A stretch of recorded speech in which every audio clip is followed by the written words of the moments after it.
Hello, welcome to the Bearded Tits podcast, hosted by me, Jack Perks.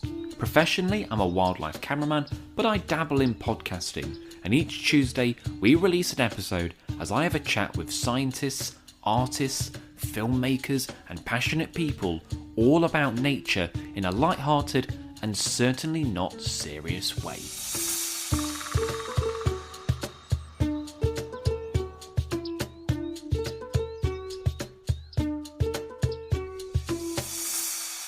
Hello, I'm back. Welcome back to the podcast. It's lovely to be doing it again. We're back for a full season, going to be released every Tuesday. I'm thrilled to be back. I've had a lot of people messaging me saying, when's it coming back? So yeah, we're here. We're going to be releasing episodes. The theme this season is going to be fish, or theme-ish. I say that because I probably will do the odd episode on something else, so don't worry. If you're not massively into fish, then there will be other topics along the season. And if you're not an angler, they're not all going to be about fishing. Some of them might skew a little bit more towards fishing, but some of them will be just general natural history on fish as well. So if you've always wanted to learn a little bit about fish, this season should be a good one. Why am I doing this season about fish? Because I've got a book coming out and I need to pay my mortgage. So the reason is I've done a book with Bloomsbury, which, I mean, they're the publishers that do Harry Potter, so they're a pretty big publisher. I'm absolutely delighted to have been working with them for the past year and a bit. The book is out on the 1st of May, so it's not out just yet as of recording, but it will be out on the 1st of May. If you would like to pre-order your copy of the book, you can do so in a link in the description. It is a book that I've spent a lot of time on. I'm very proud of it. I'm not going to do the hard sell, but if you want to buy the book, it would mean a lot to me, and it is a really good book. I mean, I know I would say that, but it's got all the pictures in there. There's 200 species of UK fish, and you'll learn a lot from it. So check out a link in the description if you'd like to buy a copy of that book.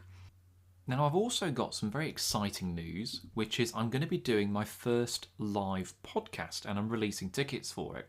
So on the 26th of February 2025, I'm going to be doing a live podcast at Nottingham Trent University on their Brackenhurst campus. This starts at 6 p.m, finishes around 10 p.m. So I'm going to be interviewing a special guest, Ross Burney. He's an amazing wildlife cameraman. He's done everything from Star Wars to being in David Attenborough's kitchen, making him a cup of tea. He's got some incredible stories. We're going to be talking about the industry, how he got into it, the ups, the lows, everything. It's going to be a great chat. I'm also being joined by fellow Nottinghamshire podcast, How Many Geese, with Jack Badams and Roddy Shaw. If you've never heard it, it's one of my favourite podcasts. They're incredibly funny, and they find all these amazing nuggets of animal facts and quirky things, and they get them in a very accessible and exciting way. It's kind of like a comedy, but with wildlife. So I would definitely recommend coming along. It's a free event. We're not charging for it, so you can come along for free. All you need to do is make sure that you get a ticket on Eventbrite. There's a link in the description, so I would recommend going on there, get yourself a ticket, and you can come along. There's food and drink at the event. We'll be having merchandise as well, so if you want to get any of the little bits and bobs that me and Jack might be selling, you can come and get that as well. It's going to be a great evening. I can't wait. It'll be fantastic to meet some of the listeners as well. And if this goes well, I might do more live podcasts. In fact, I'm thinking about doing Bird Fair this year as well. So if anyone goes to Bird Fair, I'm probably going to do a live podcast there as well. So if you would like to come along to my first live podcast, 26th of February, NTU Brackenhurst, I'd love to see some of you guys there. This week, I'm joined by Professor Carl Sayer. Carl is an absolute legend. What he doesn't know about Crucians isn't worth knowing. If you've never heard of a Crucian, because I always forget, I just assume everyone knows these things. A Crucian is like a little goldfish-looking fish, but it's not a goldfish. They're much prettier, much more interesting than that. And Carl is going to be telling us all about this very secretive and increasingly rare little fish that's getting harder to find. So this is an in-field podcast. I went to Norfolk to go meet Carl, and we went looking for them when he was surveying them. So it was a fantastic thing to do. Before we do that, I'm going to mention buymeacoffee.com. So if you don't know, this podcast is completely independent. I'm not sponsored by anyone. I get no funding for it. The only way that I make any money from it is via you, the listener. So if you're feeling particularly generous and you want to support the work that I'm doing for free, then that would mean the world to me by supporting me on buymeacoffee.com. There's a link in the description. So if you do that, you can also leave a comment and I can read that out in the podcast. So I have Laura, who bought me 2 coffees, and she put, "Thank you for a great podcast, gradually making my way through the old episodes." Thanks, Laura, that's great. Dale's put, "Sod the coffee jack, rename it buymeanewreel.com, you need more." I think this person might be taking the piss out of my shitty fishing tackle. Great podcasts and YouTubes, please keep them coming. So yeah, thank you, that's lovely, Dale. I think I know who that might be, but yes, my fishing gear is not looking its best, so if you want to support my fishing tackle fund, that'd be great as well. Anyway, let's get to today's podcast. I had an absolutely brilliant time with Carl. We got to see some amazing fish, and I got to learn a little bit more about one of Britain's most underrated fish. Here's our chat. Well, hello, welcome to the Bearded Tits podcast. I'm your host, Jack Perks, and today you join me in deepest, darkest Norfolk, and I'm here to meet Carl, the Crucian Slayer Sayer. He told me to introduce him as that, and he's pretty much what he says on the tin. Carl is a champion for this incredible little fish, which we're going to learn all about today. And what we're doing is going around to different farm ponds across Norfolk, and we've got these nets out for them. It doesn't harm them, catches them alive, and you get an idea of population. You can take scale samples, you can measure them, and you can see the health of these incredible, beautiful little fish. So while we caught lots and lots of crucians in a pond, I sat Carl down and we had a little chat about crucians. Carl, welcome to the podcast. Thank you for having me. So, do you want to just say who you are and what you do, so the listeners at home can get an idea of it? Yeah, I'm Professor Carl Sayer from University College London. We're in the Pond Restoration Research Group. So we research ponds in all sorts of ways, including fish, hence talking to you. And I'm also a part of the Norfolk Ponds Project, which restores ponds that help the Crucian Carp that we're going to talk about. So they're my angles in today.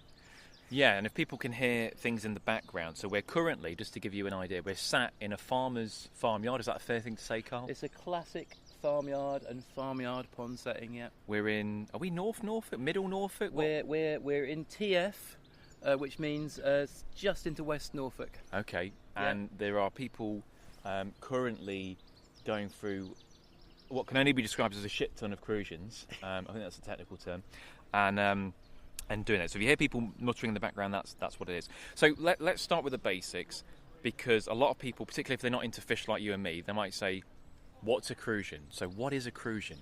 A Crucian carp is a cyprinid fish. It's a fish in the Carassius family. It's Carassius. And it's a golden, green, orangey, little tinges of blue, a beautiful fish like the one we've got in our tank here that we're staring at. Yeah, listeners won't be able to see, but I've got a fish tank with a little crucian in it right next to us. Beautiful rounded fins, sort of blood red fins sometimes, orangey fins, docile, hippie, beautiful little fish, which is native to Europe, It'd probably be a stoner, wouldn't it, if it was a person? They're just very slow, they're just loving life, just doing their own... Yeah, they're really hippie. You're not going to pick a fight with one of those. No. It's just going to back off. No, it's not like a perch. A perch would headbutt you, wouldn't it? Out. Yeah. It would get you, wouldn't it? Is it Crucian or Crucian Carp? People can get funny about it. I call it Crucian Carp. Do you? Okay, I'm surprised at that. I have no problem with that, really, because that's the kind of... that's the name I grew up with. I don't want to change it for anyone. We should love it for what it is, Because, I guess, and it's technically accurate, because they do, we'll talk a little bit about hybridisation and stuff in a sec, but they do hybridise with carp, so they're in that bracket, aren't they? Yeah, so they're carp family, so they'll hybridise with common carp, they'll hybridise with goldfish, anything with a carp even near it, they'll bonk it.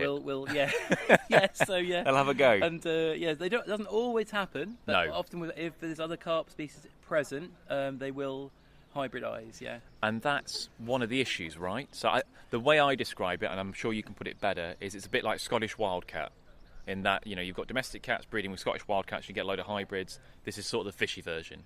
More or less? Yeah, so they will freely hybridise. So you can have populations where you have Crucian carp times goldfish hybrids, and pure goldfish. And what often happens is, or it can happen, is that the hybrids grow bigger and are more vigorous, and so they can sort of dent a Crucian carp population. But actually, what we've found in our work actually is that if the pond's relatively healthy, the Crucians it won't all be hybrids. You'll still have some Crucian carp. And the other thing we've found is that if the conditions do go really bad, then it will knock out all the hybrids and just leave the Crucians, because they're incredible survivor fish. They're so tolerant of extreme conditions. So just because you find Crucians, goldfish, carp all mixed together, not all hope is lost then? It's like they could bounce back or they could carry on? That's good to know. Yeah. So it's ideal to have a pure Crucian carp population without other carp species. That's best for its conservation. Yeah. But there are bigger threats, much bigger threats than hybridisation, in my mind anyway. Are the hybrids... Excuse me, I just belched then. Are the hybrids sterile or can they breed, I think there's evidence going both ways. I think the more recent evidence is that that they can breed, but it doesn't lead to sort of really bad sort of contamination going through. Oh, okay. So, but I think there's still a lot to find out about that. Yeah. Because I know a lot of cyprinid hybrids are fertile, but also there's no hard and fast rules. Like sometimes they are, sometimes they aren't. Sometimes they look more one way than the other, and it's just a whole mess, isn't it? Yeah, yeah. So you kind of alluded to bigger threats. What are the bigger threats? The bigger threats really is the loss of ponds. So these, if you go back 50 years, 80 years, let's say, let's really go back through time when there were lots and lots of ponds and they were being managed. People were clearing the scrub. Yeah. This species was really widespread, and especially over the last 50 years, many of the ponds have been filled in. Yeah. So they were levelled over with soil to make bigger fields, and of course Crucian carp were buried at that point. It's a horrible way to go. Yeah, not great. The other thing that happens is that the ponds get really overgrown by trees.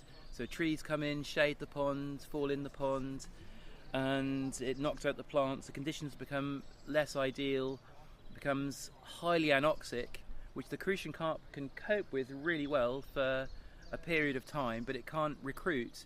So what you find is that the population just dwindles. Yeah. The adults survive, but they can't recruit, and death they by sort of 1,000 dwindle. cuts. Yeah, so they disappear, and that's in our work we found that's the dominant cause of decline of Crucian carp, is just losing the ponds and losing the quality of the habitat. Is that when they become ghost ponds? Is that the same thing? Yeah, we call a ghost pond the ponds that have been entirely filled in. Right. Okay. So that's what we call a ghost pond. A pond that's overgrown by trees and really anoxic, we'll call a zombie pond. So ghosts and zombies. It's the ghostly and the ghastly.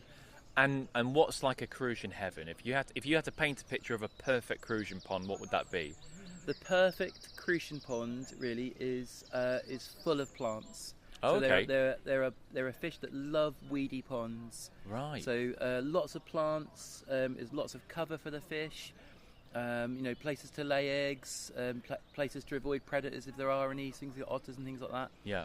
So a planty pond is ideal, where we get lots of different size classes, and a pond that doesn't dry up, obviously, as well. Yes. Although there is a suspicion that they can survive a little bit of drying. Really? In 2022, quite a lot of ponds dried up that we know contain Crucian carp. So we're going to actually try next year, if you're coming. Yeah. You're part of the team now. I know, yeah. Well, I'm the good luck charm. Yeah, good luck charm. We're going to try a few ponds and see if they survive drying out, because the old Norfolk name for them is mudfish, or I've heard people say that. Really? And I think that comes from people seeing them surviving in the mud in the dry summer and surviving those bad conditions. So. Well, I was saying before we started that I accidentally chucked a Crucian out of my pond into a compost heap, and the next day, 24 hours later, as you do, I was just getting rid of excess weed, and it was still alive. 24 hours out, it was damp. Yes. So they're hard as nails, aren't they? They're really hardy. Yeah, they're really tough fish. So they live on the edge. So everything else will disappear. The Crucian carp will survive. They can survive in very, very low oxygen, almost zero oxygen for several weeks. Yeah. That's bonkers, isn't it?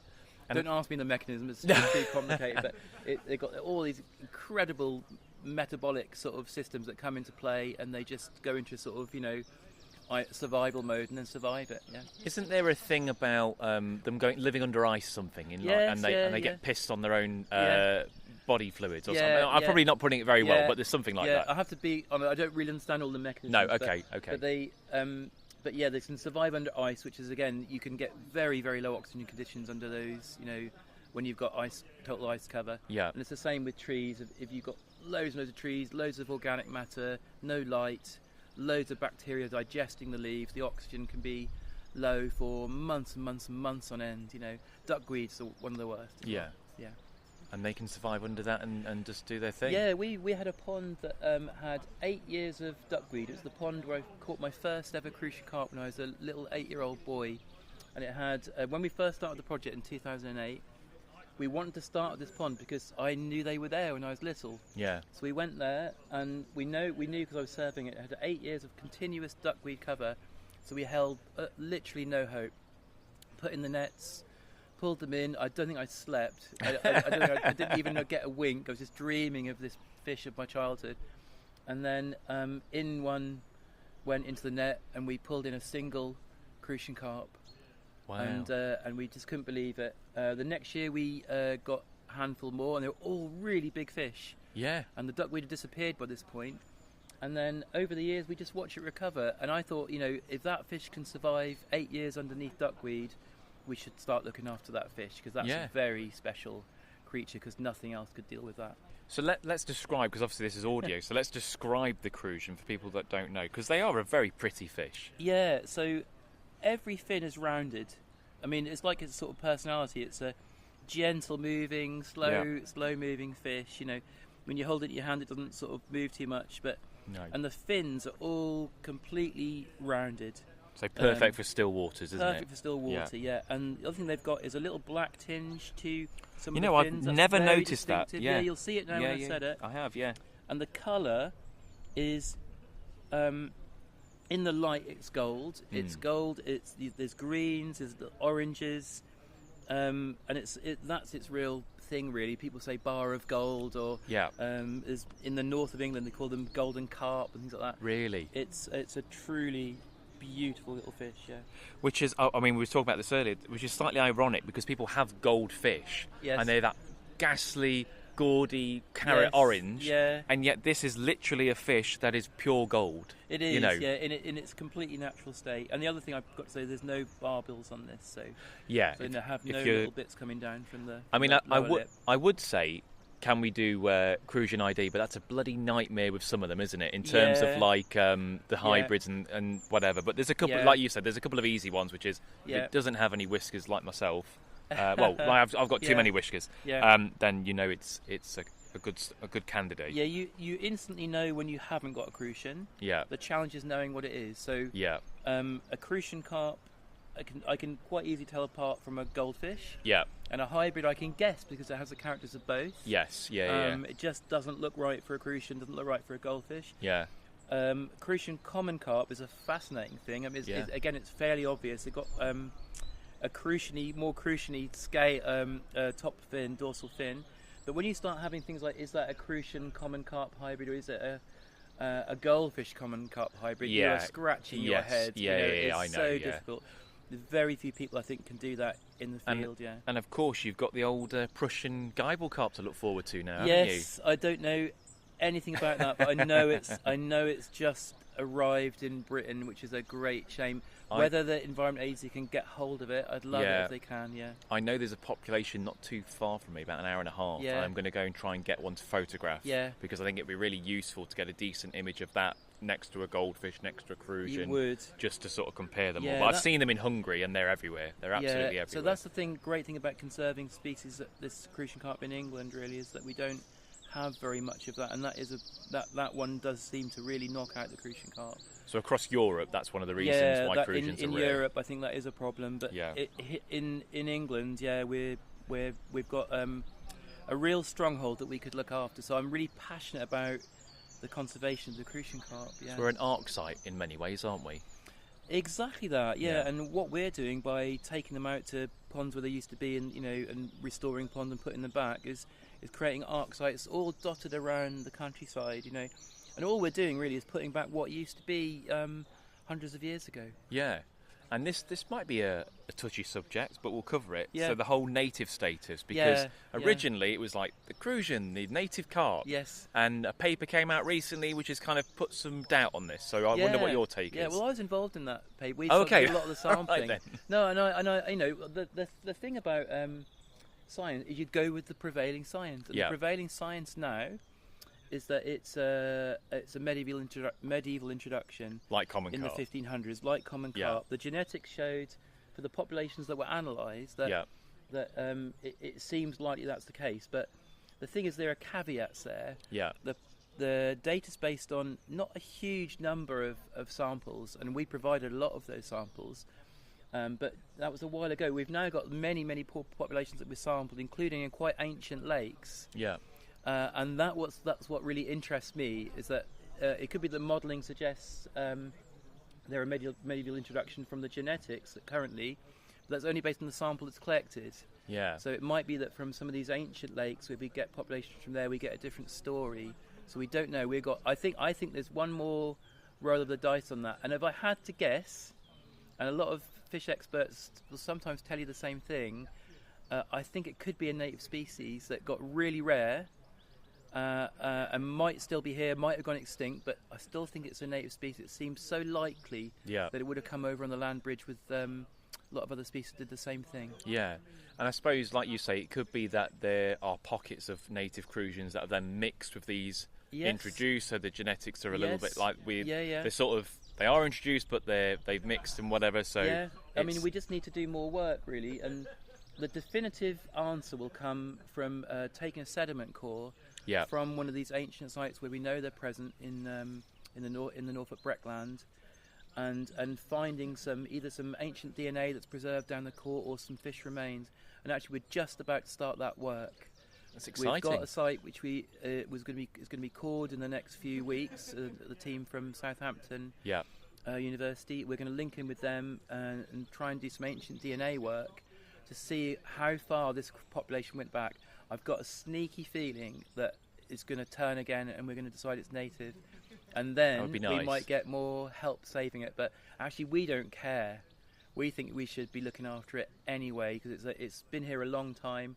It's got exactly the same status, as far as I know, as the white-clawed crayfish, which we love to conserve. Yeah. You know, wasn't there a thing about that might be an introduction as well? Wasn't there like a sneaky suspicion that white claws potentially were introduced? I think it was, I think you can't really get any definitive evidence going back before the 1500s, the same as the Crucian Carp. Yeah. And so again, you would, if on the same criteria, you would decide that both species are medieval introductions. Yeah. You would assume they turn up in literature and art and fishermen's records and whatever. So if they were only turning up in the 1500s, you would, I guess, like you say, hard to prove, but... Yeah, I mean, that's what it is. It's based on old literature and things like that, and that's as far as it's traced back. Yeah. So if you use the same criteria, it's in the same boat. But we do a lot of effort in Britain to conserve the white-clawed crayfish, because we harbour a really important population here. Yeah. And this is exactly the same scenario with the Crucian Carp. But one's a fish, and one's something else. So I just think we should be conserving both of those creatures. Definitely. And of course, we might find out that both are native, or both may not be. But you know, in the end, we've just got to look after these species, because on a European scale, they're disappearing. If we've got good populations of them, why shouldn't we be looking after them? 100%. And like you say, even if they aren't native, what's the negative of that? They're not invasive. They don't eat other things, other wildlife or anything like that, not in a detrimental way. So, and it's a bit like things like brown hares are introduced, and little owls are introduced, and mandarin ducks are introduced, but they're okay. We don't mind those. Yeah. So, and we were saying earlier, Crucians are a fish that generally slots really well into a pond environment with amphibians and other animals. Yeah, definitely. I think you've hit the nail on the head, really. So, the Crucian Carp, of all the fish, really, is a real pond fish. And when we sample Crucian ponds, they are full of all sorts of stuff, and that includes really large populations of great crested newt, which is really encouraging, isn't it, that you're getting Crucians with newts. I mean, I say in my own garden pond, I've got maybe 8 Crucians. I've got loads of smooth newts. I've got dragonfly larvae. I've got Gammarus and Daphnia. And they all get on absolutely Yeah. fine. And so we've found that very clearly that we've been sampling a lot of ponds now, and we've been able to look at, we know which ponds contain fish, especially things like Crucian Carp, 9-spine stickleback, tench, things like that. Yeah. We've gone back to those ponds, sampled for great crested newt, and found the eggs, and then we found the Fs, which were larger than a Crucian Carp could possibly be, bigger than gape size. So we know that these ponds with Crucian Carp and some of these other pond fish are leading to recruitment of great crested newts. The key thing is habitat. You just want this lovely, healthy pond full of plants, and then everything will happily coexist. And I think that's the case with a lot of things. They have very little effect.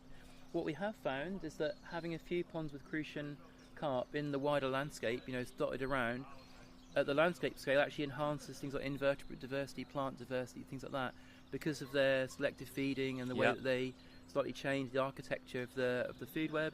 So you end up with a slightly different pond, and that's good because we want every pond to be different. So they're almost like the beaver of the fish world, in a way, if I want to put it that way. Engineering a slightly different community. Yeah. And so if you have some ponds with fish, you get different species present, and that enhances diversity. So the classic pond fish are actually benefit. Yeah. And we should be looking after ponds and looking after pond fish. Because if I'm right as well, Crucians can struggle sometimes in ponds with densely stocked fish. So things like carp and roach and perch and things can sort of bully them. They can coexist, but they're not going to thrive as they might do in an isolated Yeah, they pond. don't thrive. So they exist well with tench, but tench and ruds, things like that, and fine. But with pike, if we were to we've caught a vast number of Crucian Carp from here. Yeah. If you were to come along with a bucket full of pike and throw them in a number of years, you'd find literally none. Really? They're very, very vulnerable to predation, so they can't cope with predators. We found that even with things like eels, sometimes with perch, you just end up with high-backed crucians that are, they're changing. Because a lot of people they think that's how a Crucian should look, that kind of almost dinner plate, round-back Crucian, but the reality is they're incredibly diverse in their shape, aren't they? And that's just one way that they look. Because like the one, so we've still got this Crucian in front of us. Yeah. It's almost it's like an oval, isn't it? Yes. But you're saying if there was eels or predators in here, that would eventually turn into like the high back, relatively quickly to try and reduce that predation pressure. It's harder to get in the mouth. I mean, the that's rules remarkable, of predation isn't it? You eat anything that you can get in your mouth. Yeah. And so if a pike comes along and can fit it in, it'll fit it in. So I mean, presumably that's why bream are the shape they are, or probably one of the reasons. I would imagine. I'm sure that's a really key adaptation. The bream's not a particularly flighty, fast fish, is it? So it's got that mechanism to avoid being eaten. Yeah. They are absolutely remarkable. So would you, if people can presumably responsibly source them, would you recommend people having Crucians, say, in their own little garden wildlife ponds, things like that? I would. Yeah, I would. And I think it's they're effectively like a goldfish. I mean, you wouldn't want a large stock. No. And but if you like fish, I think if you're going to put a fish in your garden pond, why not making it a Crucian Carp? Definitely. Wonderful fish, Because I constantly get people who go, I've got a pond and I love my wildlife and I'd like fish, but I don't want to ruin the pond. And straight away I'm like, get some bloody Crucians in there. Because they'll be a lovely, it just adds to the biodiversity. You'll get things that are maybe more piscivorous come in, which wouldn't come otherwise, kingfishers and whatever. They're not going to wipe them out, and you're just adding something. So if you're listening to this and you've got a wildlife pond with no fish, this is me and Carl saying, get some bloody Crucians. Yeah, well, I think if you want to have fish in your wildlife pond, make it Crucian. Yeah, 100%. If you've got a few ponds, have some with fish and some without. And that's what we're doing in the wider landscape. Yeah. Yeah, and that same thing. And like today, so we're sat here. They're still sorting through the Crucians. Yeah. So today has been, what would you say, like the most bountiful Crucian day ever somehow? I think it must be because you came. Obviously. If we catch in the next pond we go into, we could have it up as certainly one of the iconic days. Okay. But we've had a really good catch today. So we've caught in a pond that we stocked, and we've caught the original fish that we stocked and some progeny, so they've reproduced. Yes, which is good. That's what you want. want. We've got another successful new site for Crucians. And we've come here and found a pond that has Crucians that we didn't know had them, so that's a triumph. We turned up and everyone was very like, I don't think we're going to find much, let's just give it a go. And you very kindly let me go out on the boat. There'll be a YouTube video out which I'll link in the description if people want to watch it. And we hauled the net, and just an incredible number. A croc of gold just came out of the water. Yeah, it well, was you're with the incredible. wonderful Ian. Ian is a wonderful netsman. He learned from an old eel catcher, and we know just how to set these fight nets, and he's brilliant at it. Yeah. So he sets them up beautifully, and if there's fish there, you're going to catch them. Yeah. There were fish there. I have never seen that many Crucians in, and I've been to Calverton. Yes. There's more than there. Yeah. It was bonkers. Yeah, there were lovely. so many Crucians Yeah. in this little pond, which is, I mean, how big's that pond, Carl? It's not big, is it really? It's like 40 metres by 20. It's Yeah. actually one of the bigger farm ponds, Well, but it's yeah. not big. Yeah, I mean, not big. it is just absolutely full of them, which Yeah. was just amazing, Yeah. and some big ones as well. You were saying some of the biggest of the season, Yeah, right? they're obviously recruiting. So we caught. I think it was one that was. 190 millimetres. That's a good size. Yeah. We did get them bigger than that, but that's a good size fish, and lots of tiny ones as well. So it's great to see them breeding. Yeah. That's what we want. And Norfolk's like. Is that the last stronghold really for kind of pure Crucians? I know they're widespread, but they're always in bloody stock fisheries, aren't they? With God knows what. I think what we've done is made that happen. So we've been working since 2008, and when we first started, we worked out there was at least a 75% decline here. Yeah. I think if we hadn't done anything at that moment, it might almost be gone. Really? It might be just a very odd place like this and a few others, And so we've been reintroducing it to places, and we've increased the distribution by about 30%. So we're fighting back. Really, that's so we fantastic. really are. So I think you could say it was the stronghold now. Let's see more projects in other counties. Yeah, we can't. Definitely. There's so much to do here in Norfolk, and it's my favourite place. I can't start the Suffolk one. well, as well, you were saying and since I've noticed it as well, there are ponds everywhere in Norfolk. You can't walk without hitting a pond. They're everywhere, aren't they? Yeah. So you can understand why, but there's no reason why other counties can't do the same thing and get them popping up. They'll be out there. There'll be lots of ponds in Essex that probably have them. That as we speak are dwindling, disappearing, and Suffolk is the same. It just needs that sort of. That's why it's great to talk to you. It's great. This needs that that impetus. We should be out there conserving this species. Yeah. We put so much effort into salmonids. Yeah. And rightly so into eels and some other species, but this one is doesn't have that big push to save it, and I think it's important. Unless you're an angler, you're probably not going to know what a Crucian is, are you? No, I think that's it. And I think people are missing out not seeing these absolutely beautiful fish. Yeah, and we've just got a lovely big van going by. Thank you very much for ruining that bit of the podcast. That's bloody great. It's normally a low-flying plane or a lawnmower or occasionally a dog barking. That's the first time I've had a van do that. A liquid fertiliser. Is that what that is? So it's full of shit. Yeah, luckily it's not going to put any in. It's gone past the pond. That's good. Yeah, you could just imagine, get all these Crucians out. I'm just going to dump it in here, mate. Don't worry about it. He's gone through, so we're okay. They're safe for another day. Yeah. Oh, that's always handy. If people have become inspired and they want to help the Crucian, what could they do? Is there an organisation you would point towards, or something they could do individually? I think the key thing is if you have.